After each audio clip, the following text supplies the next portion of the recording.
Hi guys, welcome back. Today I'll talk about Christopher Columbus. The explorer Christopher Columbus made 4 trips across the Atlantic Ocean from Spain. He was determined to find a direct water route from Europe to Asia, but he never did. Instead, he stumbled upon the Americas.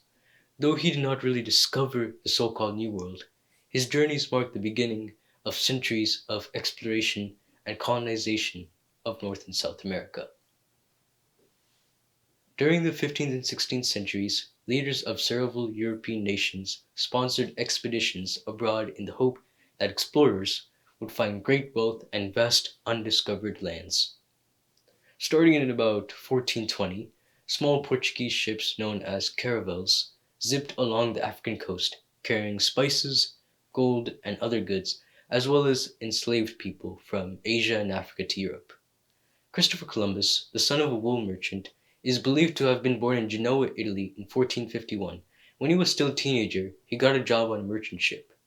He remained at sea until 1476 when pirates attacked his ship as it sailed north along the Portuguese coast.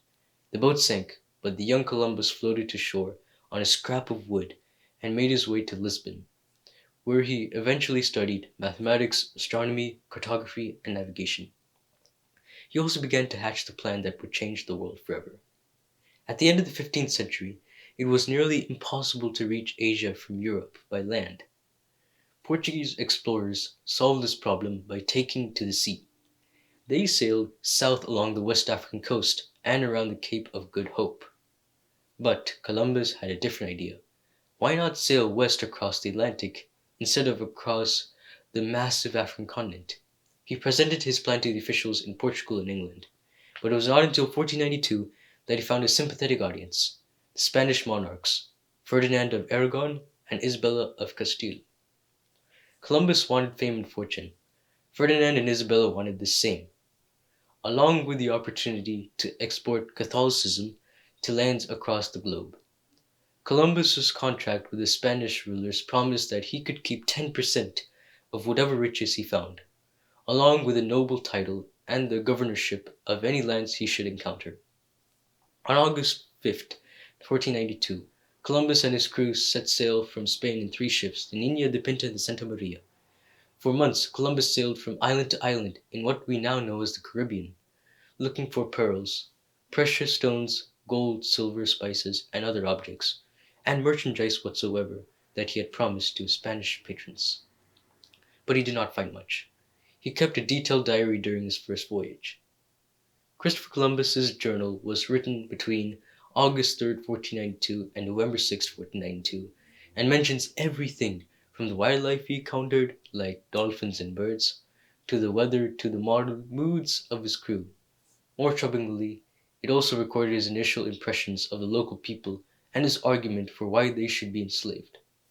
Columbus's gift to the journal and Isabella upon his return. About 6 months later, in September 1493, Columbus returned to the Americas. He founded the Hispaniola settlement destroyed and left his brothers Bartholomew and Diego Columbus behind to rebuild, along with part of his ship's crew and hundreds of enslaved indigenous people. Then he headed west to continue his most fruitless search for gold and other goods. His group now included a large number of indigenous people the Europeans had enslaved. Instead of the material riches he had promised the Spanish monarchs, he sent some 500 enslaved people to Queen Isabella. The queen was horrified.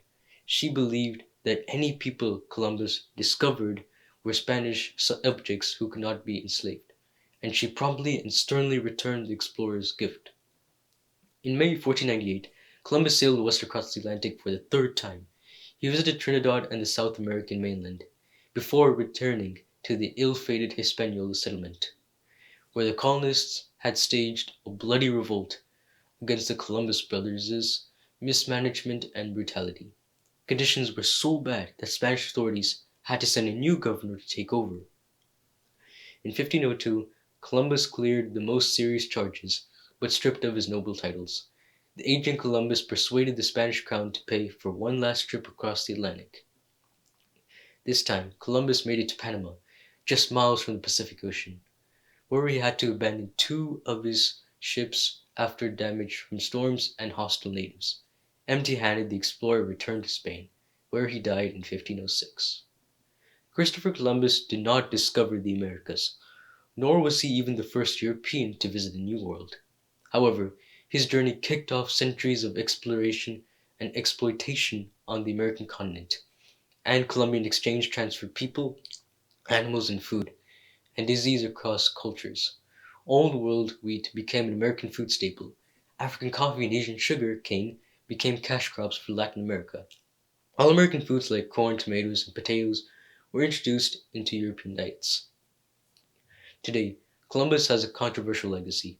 He is remembered as a daring and path-breaking explorer who transformed the New World.